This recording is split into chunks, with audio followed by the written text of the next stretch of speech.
Olá pessoal, hoje o vídeo vai ser um pouquinho mais complexo, um pouquinho diferente do que vocês estão acostumados a ver aqui, mas eu tenho certeza que se vocês assistirem até o final, se vocês tiverem paciência para isso, vocês vão achar bem interessante como eu pensei quando descobri isso, quando comecei a entender um pouco mais sobre esse conceito. Na verdade, o objetivo desse vídeo é fazer justiça a uma variável que foi completamente ignorada na maioria dos livros sobre exercícios físicos e dieta, e para isso eu vou ter que aprofundar um pouquinho a conversa, mas eu acho que no final vocês vão entender mais ou menos o que eu estou querendo passar para vocês. Eu vou começar falando sobre a primeira lei da termodinâmica, que diz o seguinte: a energia não pode ser criada e nem destruída. Ela só pode ser modificada, ela só pode ser transformada. Calma, eu estou falando de leis de termodinâmica, mas daqui a pouco vocês vão entender por que eu estou falando sobre esse conceito. Se você pegar os livros de exercícios físicos, de dieta, você vai ver que basicamente eles usam uma fórmula que diz o seguinte: a perda ou o ganho de peso é igual a calorias consumidas menos calorias gastas. Até aí, tudo bem. Só que tem um probleminha nessa fórmula. Na verdade, não é na fórmula. Quando você vê as tabelas de consumo que esses livros fornecem, eles levam em consideração unicamente o nível de atividade, ou seja, os exercícios, como se o corpo humano fosse um sistema termodinâmico fechado. Calma que vocês vão entender o que eu estou querendo dizer com isso.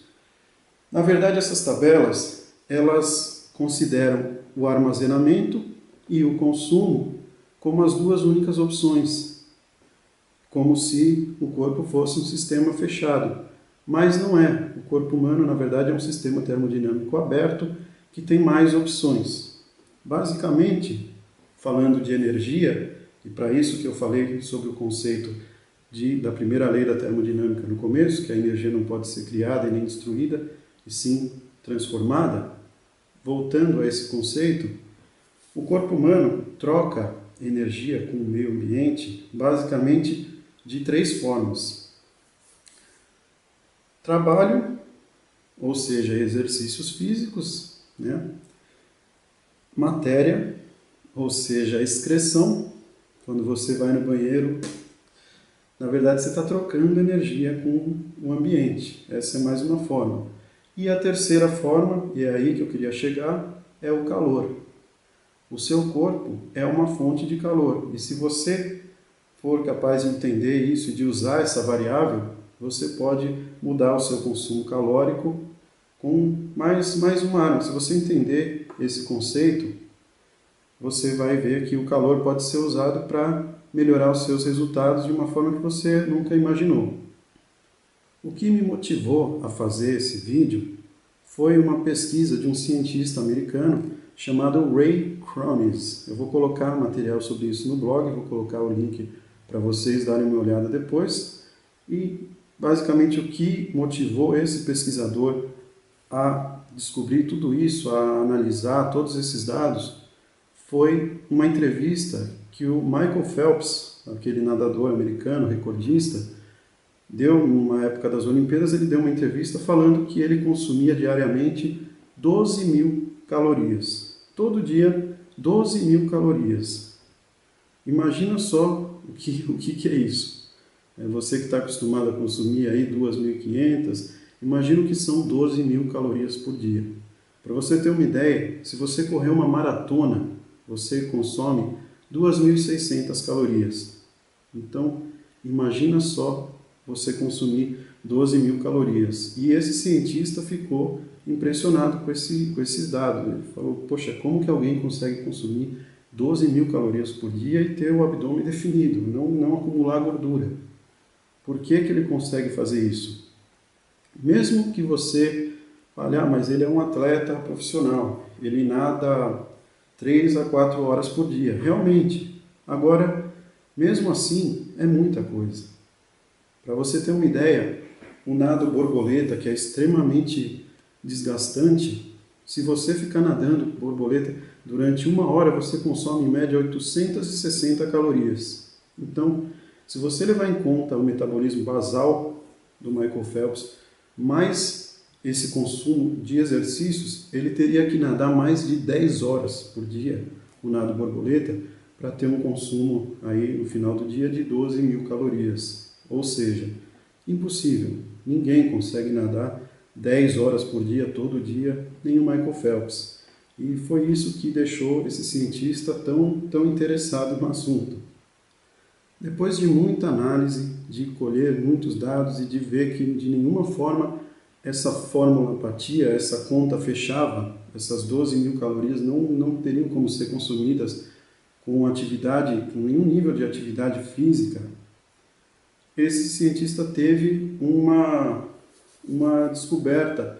Ele descobriu uma coisa que mudou todo o conceito sobre essas leis da termodinâmica aplicada a exercícios físicos. Ele falou, ele faz 3 a 4 horas de exercícios físicos dentro de uma piscina. Ou seja, a carga térmica da água é o que está influenciando toda essa perda de caloria. Eu falei de carga térmica da água porque a água é uma condutora de temperatura 24 vezes melhor do que o ar. É a mesma coisa que você servir um chá ou um café numa xícara de cerâmica e numa xícara de metal. A xícara de metal vai deixar o café gelado muito mais rápido do que a de cerâmica. É a mesma coisa quando você fica na água, quando você fica em contato com o ar.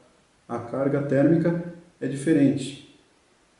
Eu falei de maratona. Se você corre uma maratona, você vai gastar, em média, 2.600 calorias. Agora, através de pesquisas, de experimentos desse cientista, ele descobriu que se você realizar a mesma quantidade de atividade física necessárias para uma maratona, mas dentro de uma piscina a 28 graus Celsius, que não é nem tão gelado assim, você aumenta em 4.000 calorias esse consumo.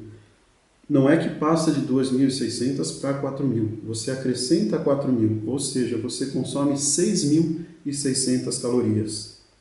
Depois dessa descoberta, esse cientista começou a fazer várias experiências, como ficar submerso numa piscina gelada por algumas horas durante o dia, colocar bolsas térmicas com água gelada em partes do corpo enquanto ele estava ali no computador dele, fazer exercícios físicos no frio, usando menos roupa, enfim, correndo no inverno com uma camiseta em vez do agasalho. Ele começou a fazer diversas experiências e isso aumentou o consumo calórico de um jeito que, na primeira semana desse experimento, ele perdeu 3 quilos e, depois de mais ou menos 40 dias, ele perdeu 13 quilos. Ele, que era um cientista obeso, que ficava ali atrás do computador, não fazia muito exercício e não conseguia emagrecer de jeito nenhum. Ele tinha ali 1,70 m e poucos e pesava mais de 100 quilos e emagreceu esses 13 quilos durante essas experiências com muita facilidade e depois não voltou a adquirir esse peso novamente. E foi isso que motivou todas as pesquisas que vieram depois. Imagine o seu corpo como sendo uma fonte de calor, não só uma fonte de trabalho, de exercícios físicos, mas uma fonte de calor, porque, mais uma vez, voltando à lei da termodinâmica, a energia sempre se transforma.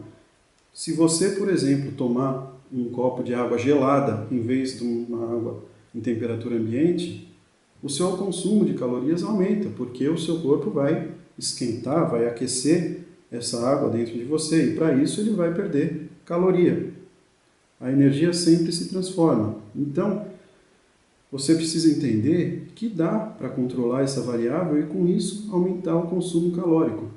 Se você sai com uma blusa mais fria, uma blusa não tão quente, se você não se cobrir na hora de dormir, se você Enfim, tem pessoas fazendo isso já, vai assistir televisão à noite, pega uma bolsa térmica ali com água gelada, põe aqui nas costas e fica lá assistindo TV. Com isso você está aumentando o seu consumo calórico, sim. E é isso que os livros ignoram. O calor como uma outra forma de troca de energia do corpo. Eles simplesmente levam em consideração o trabalho e o armazenamento de calorias. Na verdade, os resultados dos testes feitos por esse cientista, que eu não falei até agora, mas ele é um cientista da NASA, então calor é a especialidade dele, tudo que ele faz na NASA é aquele trabalho para evitar que os foguetes peguem fogo no espaço. Então, assim, o cara entende um pouquinho sobre isso. Não é qualquer pessoa sem fundamento nenhum. Esse cientista da NASA, através dos experimentos que ele fez, chegou a uma conclusão de que você consegue aumentar em 4 vezes o consumo calórico se você expor o seu corpo a um frio por um determinado período de 2 horas. Eu vou colocar mais detalhes sobre esse estudo no blog, para não ficar entrando muito em detalhes aqui. Mas é possível sim usar o calor como uma variável para aumentar o seu consumo de calorias. Tem vários estudos bem legais sobre isso. Por exemplo, se você toma banho mais gelado, principalmente pela manhã, você consegue aumentar em 30% seu metabolismo basal, ou seja, o seu consumo de calorias. Existem vários estudos que eu não vou ficar falando aqui especificamente sobre cada um, mas vai estar tudo lá no blog, depois vocês entram e dão uma olhada. O meu objetivo aqui não vai também ser ficar falando, façam isso, fiquem 2 horas na piscina, ou façam isso, façam aquilo. Eu só queria que vocês entendessem a importância do calor nessas equações de exercícios físicos e queima de calorias e como ele foi tirado fora dessas equações. O calor é extremamente importante, é uma variável extremamente importante. Algo que consegue multiplicar por 4 o consumo de calorias, eu acho que você tem que dar um pouco mais de atenção para isso. As pessoas, se você vê um suplemento novo que fala isso aqui aumenta o consumo de calorias em 50%, é o Power sei lá o que, você vai falar, nossa, eu quero isso. Agora se eu falar que com uma bolsa de gelo nas costas você aumenta 300%, você multiplica por 4 o seu consumo calórico, talvez você olhe e fale, acho que não é bem por aí não. Mas é verdade, eu vou colocar todo o material lá no blog, dê uma olhada depois e eu espero que isso te ajude a obter os seus resultados mais rápido. Valeu pessoal, obrigado pela atenção, dê uma olhada lá no blog e é isso aí, obrigado e até a próxima.